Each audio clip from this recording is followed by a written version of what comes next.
자, 종부세, 상속세 이번에 진짜 바뀔까 한번 이야기 한번 해보겠습니다. 야당에서 종부세 감면 이야기가 계속 나오다가 아니다 싶게 또 얘기가 나왔었는데 또 최근에 또 이런 기사가 나왔습니다. 뭐냐면은 이제 단독 기사긴 한데 민주당에서 1주택자 종부세 공제 한도를 16억 원으로 상향하는 법안을 발의 추진하고 있다. 원래는 이제 12억이었는데 16억으로 이제 추가로 더 4억을 공제해 주는 거죠. 그러니까 한마디로 이제 시세로 치면은 한 20억 넘어가는 집까지는 1주택자들은 이제 종부세를 안 내게 하는 게 어떻게 하느냐. 뭐 이런 법을 뭐 추진하고 있더라라는 게 막 단독 기사가 뜹니다. 그래가지고 뭐야 이거 정말 종부세법 바꾸나? 뭐 이런 생각들을 하게 됐죠. 여당은 한술 더 뜹니다. 그래서 야 잠깐만 그래? 그러면은 종부세 폐지하는 거 좋은데 그걸 조금 더 하자. 그래서 이제 1주택자가 아니라 그냥 세금 체계를 전부 다 뜯어고치는 건 어때 하면서 한 발 더 나가니까 이제 야당도 약간 좀 부담을 느꼈겠죠. 그래서 이제 이 법안 발의를 하는 사람으로 지목됐던 이제 민주당 의원이 종부세 조정할 필요는 있지만 지금은 타이밍이 아니다라고 또 한 번 더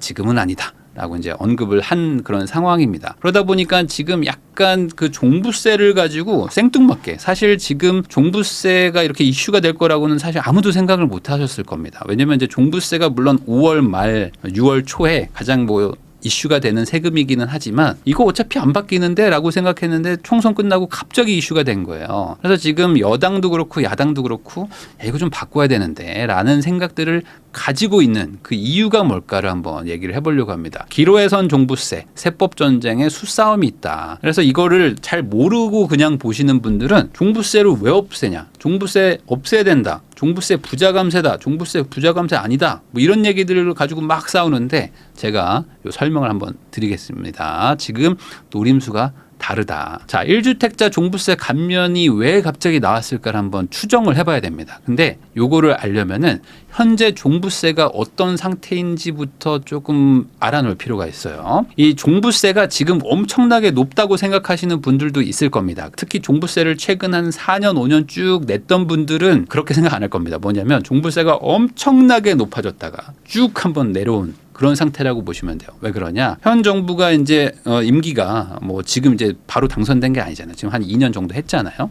그래서 현 정부 때 종부세법이 조금씩 개편이 됐습니다. 그래서 이게 여야 합의로 개편이 됐는데 거기다가 이제 그 대통령령으로 조정할 수 있는 할인율 같은 게 있습니다. 이런 것들을 또 깎아주고 공시가격도 이제 행정부 권한이다 보니까 그런 거 깎아주고 하면서 종부세가 많이 조정을 좀 받았습니다. 그래서 원래는 종부세가 1년에 한 4천억 정도 거치는 그런 세금이었어요. 그러니까 우리나라 그 세금에 비하면 아주 적은 사실 미미한 세금이었죠. 근데 이게 2019년도만 해도 벌써 이제 2배가 넘게 늘어나죠. 그리고 2020년 되면 한 4배가 늘어납니다. 그리고 2021년에는 어떻게 됩니까? 10배가 늘어나. 그러니까 4천억 걷던 게 한 4년 만에 4조를 걷어버려요. 그러니까 이게 어마어마하게 세금을 이제 막 엄청나게 늘어났죠. 그런데 이제 요게 이제 3조로 약간 줄고요. 그다음에 2023년에 다시 원상복구하자라고 해서 1조 5천억으로 해서 약 3년 전으로 돌아갔는데 3년 전으로 돌아갔어도 사실 원래 걷던 거에 비하면은 4배 이상 걷는 그런 세금입니다. 근데 여기 보세요. 여기 4조 걷을 때 있죠. 4조 걷는다는 게 여러분도 한번 생각을 해보세요. 아니 원래는 4천억 정도 걷는 거를 4조를 걷으려면 도대체 어디서 걷었을까. 그래서 이 종부세라는 게 정말 어떤 한 가정을 막 무너뜨린다 이런 얘기가 나왔던 이유가 바로 이겁니다. 2020년하고 2021년에 세금이 거의 한 3, 4배가 더 늘어납니다. 근데 요때 그러니까 1년 만에 세금이 한 4배가 늘어나. 근데 요때 보면 한번 보세요. 이게 1주택자와 이제 3주택자들을 가지고 비교해 보면 알 수 있는데 물론 3주택 뭐 아크로 리버파크, 음마아파트, 잠실주공 이거 합치면 100억대죠. 이거 100억대니까 부자 맞죠. 근데 부자 맞는데 2020년에 한 9천만 원 세금 내라고 그랬어요. 이것도 한 3, 4배 오른 겁니다. 근데 여기서 아니야 너 3, 4배 더 내 해가지고 2억 4천만 원을 내요. 그러니까 1주택자는 한 400만 원 내는데 요게 이제 집을 여러 채 가지고 있으면은 이제 세금이 막 폭증하는 구조였습니다. 그래서 21년에 4조를 걷었다는 거 그러니까 이런 사람들한테 엄청나게 내라고 했겠죠. 그러니까 막 2억, 3억씩 내는 사람들이 많았다. 그래서 종부세 개편이 얘기가 막 나오니까 아니 부자 감세를 왜 하냐. 이 종부세라는 건 다 부자들이 내는 건데 이거 종부세 개편? 결국에 부자 감세 아니냐라는 얘기들이 나오는데 요건 조금 오해가 있을 수가 있습니다. 왜 그러냐. 이 부자 감세라는 거라면은 기본적으로 지금 그 사람들한테 세금을 많이 걷고 있어야 되죠. 많이 걷고 있어야지 부자 감세가 되는 건데 1주택자 감면 요 부분은 이미 많이 할인을 하고 있었다. 그래서 아까 제가 말했잖아요. 종부세가 그동안 안 바뀐 게 아니라고. 그래서 22년, 23년 조금씩 바뀌고 특히 1주택자들은 이제 감면도 많이 시켜줍니다. 그래서 1주택자 고령자 장기 보유 세액공제라는 것도 생겨요. 한번 생각을 해보세요. 기본적으로 종부세라는 거는 이제 비싼 집에 부과를 하는 거고 막 20억, 30억, 50억 하는 집들이 사실 젊은 사람들이 가지고 있기는 쉽지 않죠. 그러니까 대부분 요거 가지고 있는 분들의 거의 한 절반 이상은 이런 고령자나 뭐 장기 보유나 뭐 이런 거에 또 해당되는 분들이 많습니다. 그러면 이거 보면은 이제 만 60세만 넘어도 한 20%, 보유 기간이 이렇게 되면 한 20% 막 깎아주고 막 이러잖아요. 그러니까 상당 부분 감면이 이미 되고 있는 상황에서 남은 부분을 이제 확실하게 면제를 시킬까 말까 요거 가지고 이제 좀 다툼이 있었다 이겁니다. 자, 그래서 아까 이제 종부세가 많이 거칠 때는 한 4조 정도 거친다고 그랬잖아요. 그때가 이제 21년 뭐 22년 요럴 때인데 1가구 1주택자가 종합부동산세를 과세하는 걸 보면은 2023년이죠. 905억으로 이제 급감하기 시작합니다. 그러니까 실질적으로 이 종부세에서 1주택자가 부과하고 있는 부분이 그렇게 많지 않다는 거죠. 이때 2023년에 한 1조 5천억 정도 걷었는데 한 905억 정도니까 퍼센트로 치면 한 6% 정도 이제 1가구 1주택자가 내고 있다라고 보시면 되는 거예요. 그 말은 나머지 94%는 누가 내겠습니까? 뭐 당연히 다주택자들이 내는 거죠. 그러니까 다주택자가 대다수의 세금을 부과받고 있는데 이게 조금 재밌는 부분이 있습니다. 뭐냐면 아까 그 900억 뭐 2천억 하는 그 1주택자 부과되는 금액이 비율은 적다고 그랬죠. 근데 내는 사람은 또 많아요. 22년 기준으로 보면 한 23% 정도. 23년에는 많이 줄었습니다. 그래서 한 11% 정도 됩니다. 그러니까 한 10에서 한 20%. 그러니까 꽤 많은 사람들이 1주택자들 중에서도 내고 있는 겁니다. 그러니까 이 종부세 대상 4명 중 1명이 1주택자다 뭐 이런 기사들 보면은 생각보다 종부세를 많이는 안 내는데 조금이라도 내고 있는 1주택자들이 좀 있다는 거죠. 그러니까 요 사람들이 대상이 되는 겁니다. 지금 1주택자 감면에서는. 세금 감면액이 그렇게 크지가 않죠. 뭐 900억, 뭐 1000억 요 정도니까. 이 정도는 뭐 우리나라 이 세수가 지금 뭐 600조, 뭐 예산이 600조 이 정도 되는데 거기서 뭐 1000억 정도 빠지는 거는 크지 않은데 대상자는 지금 꽤 많죠. 대상자가 지금 한 10몇 % 이상 되니까. 그러면 이제 정치를 하는 사람들 입장에서는 이거 효과가 좀 괜찮다. 왜냐하면 세수 좀 감소는 높지 않은데 대상자는 좀 많으니까 생각보다 내가 직접적인 혜택을 준다는 느낌을 많이 줄 수 있죠. 아까도 말했듯이 이제 종부세는 다주택자들이 아직 많이 내고 있습니다. 자, 거기다가 지금 한강벨트 종부세 부과자 해가지고 이제 2022년 고지 기준이라 23년도에는 아마 많이 줄었을 거예요. 그래도 아마 이 비율은 비슷할 텐데 이 정도로 지금 여기 많이 몰려 있습니다. 그러니까 실질적으로 종부세를 유의미하게 내려면은 집이 한 10몇 억 이상 돼야 돼요. 한 15억에서 막 20억 넘어가는 집들부터 조금씩 나오기 시작하니까 그런 집들이 다 한강 주변에 몰려 있잖아요. 그러니까 이런 지역 집주인들 입장에서는 종부세에 대해서 좀 민감한데 아무리 뭐 세금이 적더라도 뭐 12월에 막 세금 내라고 날라오면 기분 좋아할 유권자는 없겠죠. 근데 여기에 또 그 야당 쪽에 당선된 지역구 의원들이 좀 많습니다. 그러니까 이런 분들 입장에서는 지금 총선이 딱 끝났어요. 근데 지금 이제 그 12월에 또 종부세 날라간단 말이죠.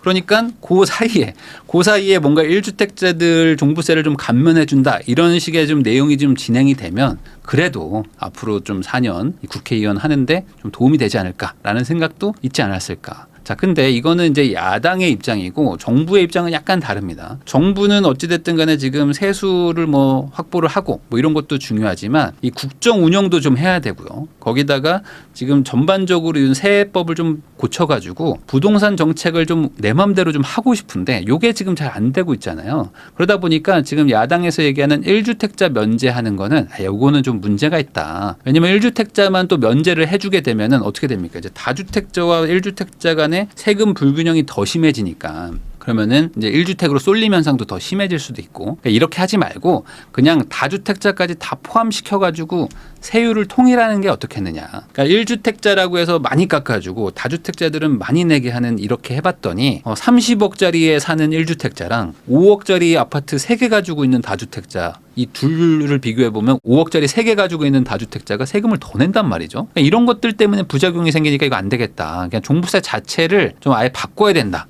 라고 지금 주장을 하고 있는 것이고 그러다 보니까 야당에서는 그냥 1주택자 정도 좀 없애볼까 했다가 이게 여당에서 막 치고 들어오니까 야 잠깐만 조금만 좀 기다려보자라고 얘기를 하는 것 같아요. 종부세는 제가 아까도 말했듯이 쏠림 현상이 되게 중요합니다. 그래서 쏠림 현상이 되게 극심한 세금이에요. 그래서 기본적으로 이렇게 쭉 내는 게 아니고 상위 10% 있죠. 상위 10%가 3조 7천억을 내고요. 상위 10에서 20%만 해도 급감하는 세금입니다. 그래서 웬만한 사람들은 그냥 조금 내고요. 많이 내는 사람들은 어마어마하게 많이 내는 그런 세금이라서 한마디로 징벌적이라기보다는 그냥 걸린 사람들 너는 그냥 한번 죽어라. 약간 이런 정도의 세율이라고 보시면 됩니다. 그래서 이렇게 하는 거는 사실 그 조세 원칙에도 조금 맞지가 않죠. 최대한 좀 보편적으로 이렇게 뿌려야 되는데 너무 극단적이다 보니까 이런 것들을 좀 고쳐야 되지 않겠냐라는 게 지금 어떤 정부 안이라고 보시면 될 것 같아요. 아까도 말했듯이 똘똘한 한 채로 막 유도하게 됩니다. 이 1주택을 계속 이제 장려를 하게 되면은 돈이 없는 분들 입장에서는 그래 다주택자들이 이제 많이 집을 파니까 나한테도 이제 좋은 집이 오겠지라고 생각하실 수도 있는데 실제로 다주택자들이 가지고 있는 물량이 엄청나게 많은 게 아니고 대부분은 유주택자의 85%가 1주택자죠. 그러면 그런 사람들 중에 돈이 많은 사람들이 원래는 뭐 오피스텔도 조금 사고 지방에 있는 아파트도 사고 뭐 지식산업센터 뭐 이런 것들도 사고 하면서 자기가 가진 여윳돈을 좀 이렇게 분배를 하면서 샀었습니다. 근데 이런 사람들이 이제 똘똘한 한 채를 사라고 하니까 어떻게 돼요?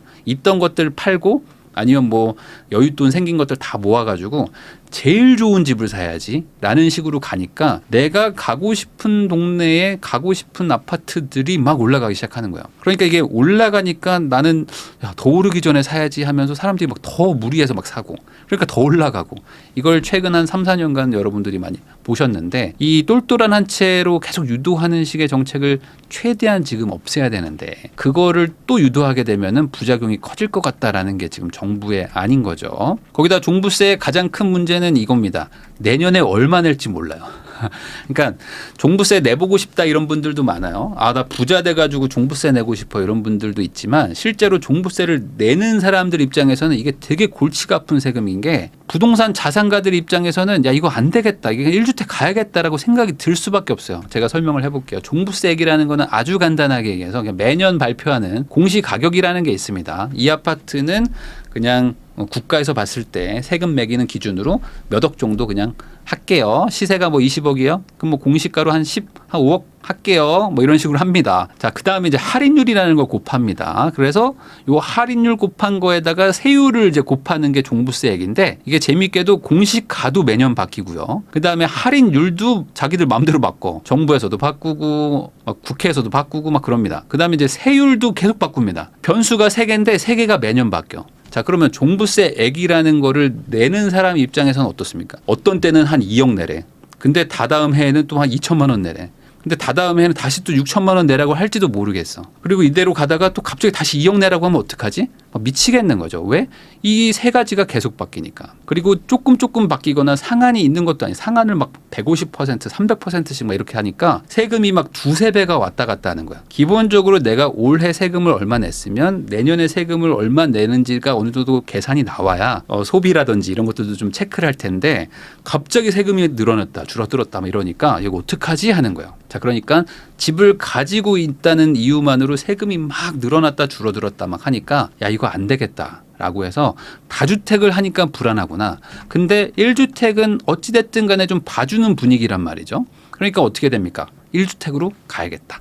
그래서 자녀 증여를 엄청나게 했어요. 2020년, 21년, 22년에 강남이나 뭐 이런 종부세 나오는 동네들은 증여를 많이 했습니다. 아니 어차피 나 죽으면 애한테 줘야 되는데 원래는 안 주고 끝까지 가지고 가셨던 할아버지 할머니 분들이 많았어요. 왜냐하면 이거 줘봐야 애들 버릇 나빠진다 해가지고 안 주고 있었는데 세금을 막 2억, 3억씩 내게 하니까 야 줘야 되겠다라고 해서 이제 본의 아니게 빠르게 증여를 한 경우들도 있죠. 왜냐하면 이제 내가 두 채를 가지고 있는 사람이었는데 한 채를 아들, 뭐 딸을 줘버리면 각자 1주택자가 되니까 종부세가 이제 확 줄어든 거죠. 아니면 또 일부를 또 팔기도 합니다. 판 거에다가 내가 또 있는 집들도 팔아가지고 야 이럴 거면 더 좋은 집을 사자. 아예 확실하게 사자. 해가지고 이제 1주택 쏠림 현상이 더 세졌던 거죠. 그래서 요 재밌는 게 이제 이 지표로도 나옵니다. 통계로도 나오는 게 이 아파트 가격 지수가 있는데 이 중에서 그 선도 아파트라고 해가지고 우리나라에서 그래도 가장 뭐 시가총액이 큰 아파트의 가격이 어떻게 변화했는가 이런 거를 볼 수가 있어요. 2년 전 이맘때가 100이라고 봤을 때 요 선도 아파트 전국에서 가장 시가총액이 큰 대단지 아파트들이 지금 한 93, 4 정도 왔다라고 보시면 되는데 서울 시가총액 탑 30입니다. 탑 30은 더 많이 올라왔죠. 한 96 정도 왔습니다. 똘똘한 한 채라고 불릴 만한 아파트가 확실히 더 빨리 회복을 했고요. 그다음에 이제 전체 서울 아파트 매매 가격 지수 평균이죠. 평균은 쭉 빠지고 계속 지금 약간 정체 상태입니다. 그러니까 한마디로 지금 이 차이 있죠. 이 서울의 탑 32와 서울의 평균의 갭이 벌어지고 있어요. 근데 생각을 해보세요. 이 서울의 탑 30도 서울 평균 아파트에 들어가 있을 거 아닙니까? 평균은 그대로인데 최상위가 올랐다는 건 반대로 하위권에 있는 아파트들은 빠졌다는 거죠. 그러니까 지금 똘똘하지 않은 아파트의 가격대는 보합이거나 내려가고 있는 상황인 거고 최상위권 가장 좋다고 불릴 만한 살기 좋은 동네의 비싼 아파트들은 더 올라가는 그러면서 지금 이 격차가 벌어지고 있는 게 통계로도 나온다. 거기다가 우리나라 세금은 더 재미있는 건 이거죠. 이 물가 상승률을 가능한 한 반영을 안 하는 세금입니다. 그래서 이 물가는 계속 올라가고 그다음에 뭐 임금도 올라가고 하는데 세금 그 과표 구간은 그대로 한 10년, 20년 계속 유지하는 이상한 나라입니다. 그래가지고 이런 데이터도 있는데 종부세는 그나마 막 바꿔줘요. 근데 이거 증여세, 뭐 배우자 공제 이런 거 있죠. 이런 것들 안 바뀝니다. 2005년에 배우자한테 3억까지는 증여세를 안 받겠다라고 했어요. 근데 이게 2008년에 6억으로 바뀝니다. 그 뒤로 23년입니다. 지금 15년 지났어. 15년 전에 배우자한테 6억 줄 때는 지금의 느낌으로는 한 10억 넘게 주는 느낌입니다. 그리고 이때는 아파트가 강남구에 있는 웬만한 아파트들 다 10억대였고요. 그러니까 내가 우리 뭐 아내라든지 남편 고생했어. 나랑 사느라 고생했어. 그러니까 강남 아파트 하나 줄게. 정도까지는 세금을 부과하지 않았다. 그런 나라가 지금 23년이죠. 지금도 6억이야. 그러면 지금은 이제 6억의 느낌은 어떻습니까? 뭐 경기도에 있는 조그만 아파트 하나 준다 정도의 느낌으로 확 내려간 거예요. 그러면 나머지는요? 나머지 지금 한 12억이나 한 15억짜리 주려고 그러면 어떻게 됩니까? 나머지 7억에 대해서는 세금을 사정없이 매긴다. 자, 자녀 공제도 마찬가지죠. 이번에 이제 결혼한다고 해서 플러스 1억이 추가가 됐지만 결혼 안 하면 여전히 5천만 원입니다. 이게 2005년에 3천만 원, 2008년에 3천만 원, 2014년에 5천으로 늘었는데 여전히 10년째 5천만 원인 거죠. 그러면 이게 지금 물가로 따지면 예전에 한 10년 전으로 치면 그 한 2,500만 원 정도 주는 느낌? 이런 느낌인 거죠. 왜냐하면 지금 아파트 값이 2015년 대비, 그러니까 20년 전 대비 거의 2배 이상 올랐고요. 소비자 물가도 1.5배 이상 올랐는데 세금은 이제 바뀌지 않는. 그러다 보니까 어느 순간 세금이 계속 늘어나고 있는 구조가 됩니다. 워낙 우리나라 사람들이 그 증세에 좀 예민하다 보니까 이거를 약간 조삼모사 형식으로 하는 거죠. 그러니까 세율이나 세금 구조는 그대로 두고 물가가 상승하면서 자연스럽게 증세를 하는 효과라고 보시면 될 것 같습니다. 거기다 어떤 분들은 이런 얘기도 해요. 이 부동산에 대해서 세금을 너무 안 걷는다. 그래서 외국처럼 보유세도 높여야 되고 뭔가 좀 이게 문제가 많다라는 댓글들이 아직도 달리는데 사실 이거는 좀 많은 오해가 있습니다. 이게 2021년 이후로는요. 이런 얘기를 하시면 절대 안 되는 게 지금 우리나라 세금은 세계 최고 수준입니다. 세계 최고 수준이고 살 때 내는 취득세도 세계 최고 수준이고요.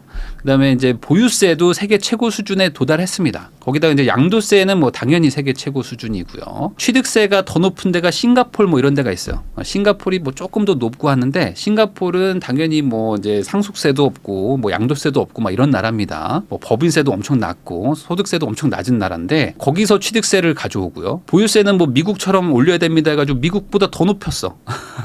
미국만큼 높여놨습니다. 미국만큼 냅니다. 그러니까 보유세도 엄청 많이 내는 나라예요. 근데 미국은 양도세가 또 엄청 낮거든요. 그리고 상속세도 300억까지는 면제거든요.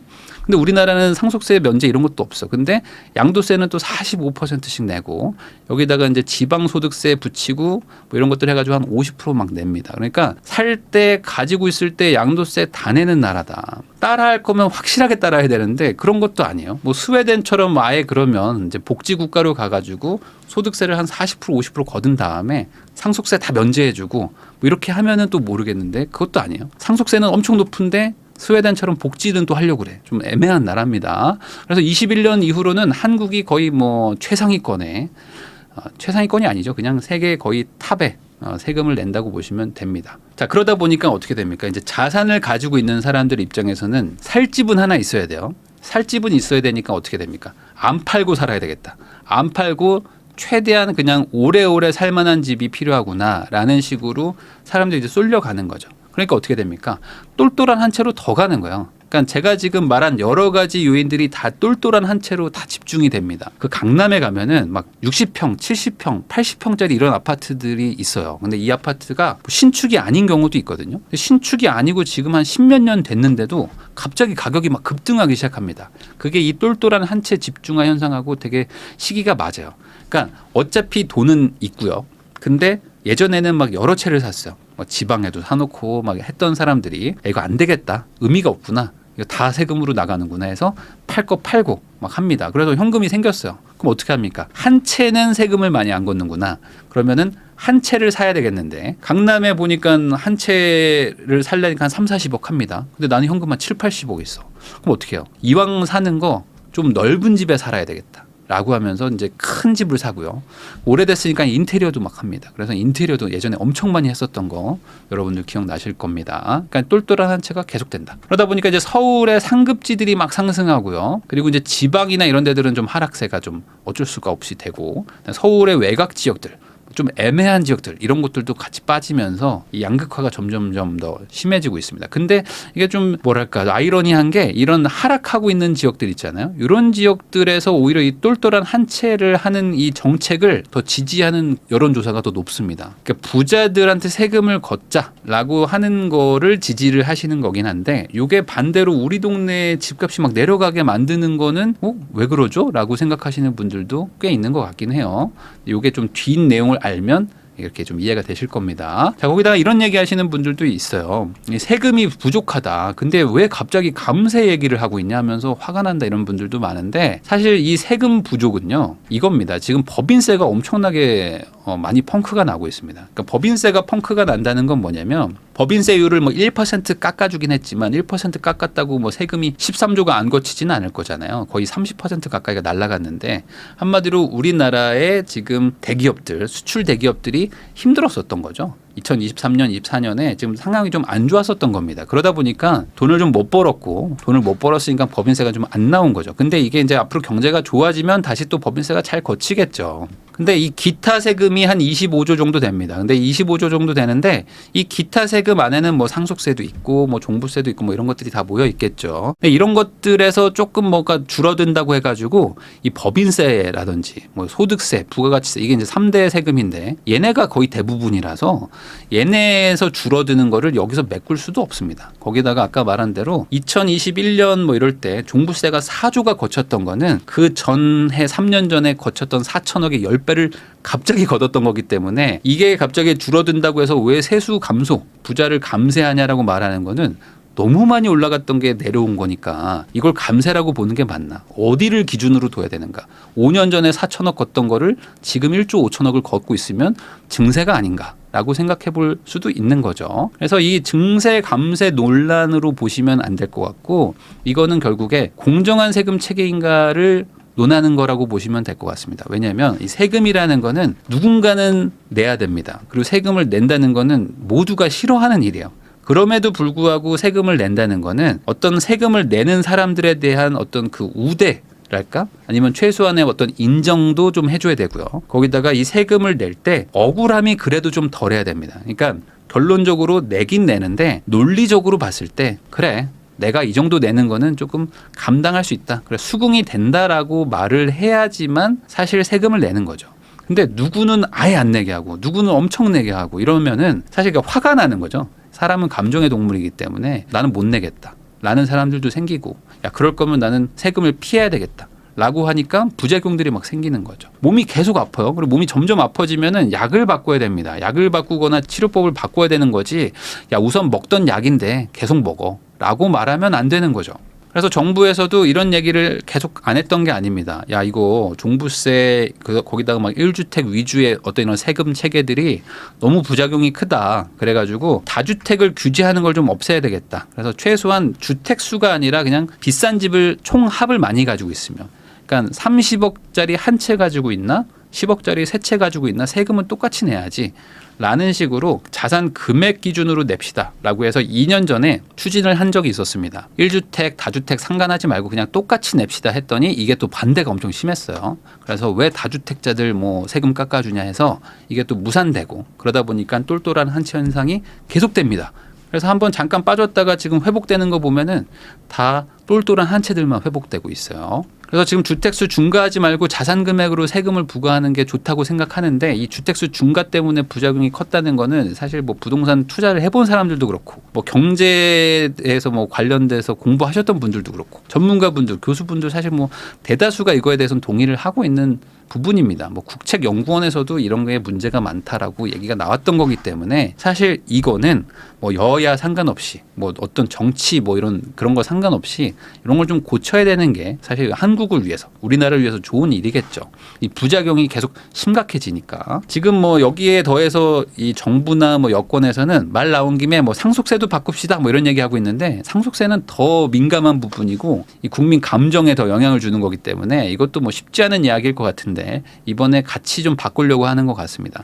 저는 뭐 개인적으로 이번에 바꾸지 않으면 앞으로 더 바꾸기는 쉽지 않을 것 같아서 이번에 조금 공정하게 좀 바꾸는 게 좋지 않을까. 그러니까 너무 과도하게 너는 내지 말고 너는 많이 내, 세금 체계가 계속 가면은 앞으로 또 다른 부작용이 생길 것이다. 그래서 이 공정한 세금 체계를 갖추는 게 중요하고 감당 가능한 세금을 갖추는 게 사실은 이런 체계를 갖추는 게 가장 중요합니다. 그래서 이 조세 원칙에 보면은 이런 얘기들이 이제 가장 절대 원칙처럼 나와요. 편 갈라가지고 너 내지 말고 너는 내, 이런 식으로 하지 말라. 너무 많이 부과를 한다거나 아니면은 갑자기 늘린다든지 이런 식으로 감당 불가능한 식의 징벌적 세금을 하지 말라는 게 뭐 교과서처럼 있습니다. 근데 이런 것들의 어떤 원칙이 무너지면 사회 부작용이 생기기 때문에 이런 원칙을 다시 한번 세운다 라고 생각하시면 좋지 않을까. 그래서 이 주택이라는 거는 특히 조심해야 되는 게, 여기는 법을 바꾼다든지 세법을 바꾼다든지 하면은 부작용이 막 일어납니다. 근데 이 부작용을 예측하기가 상당히 쉽지가 않아요. 왜냐하면 이게 전방위적으로 막 일어나거든요. 그러다 보니까 최대한 좀 단순하게 하고 심플하게 하고, 뭐 굳이 뭘 한다면은 뭐 약간의 누진세 정도 뭐 이런 거지, 개수로 뭐 한다든지 뭐 지역으로 구분한다든지 아니면 뭐 아파트는 세금 내고 뭐 빌라는 세금 안 내게 한다든지 쪼개기 시작하면은 이제 이 불똥이 어디로 튈지 예측하기가 정말 힘듭니다. 그래서 저는 이렇게 앞으로 얘기가 나온 김에 또 여야가 또 같이 뭔가 방향이 맞은 이 상황에서는 최대한 좀 다수가 납득 가능한 수준의 어떤 논리 구조로 세금 체계를 좀 바꿨으면 좋겠다. 지금처럼 세무사도 두 손 두 발 다 들고 저한테 맡기지 마세요. 저는 세금 모르겠습니다. 너무 많이 바뀌어가지고 복잡해요 라고 두 손 두 발 다 드는 세법 체계를 정상이라고 생각하지는 말자. 저는 그 얘기를 꼭 하고 싶었습니다.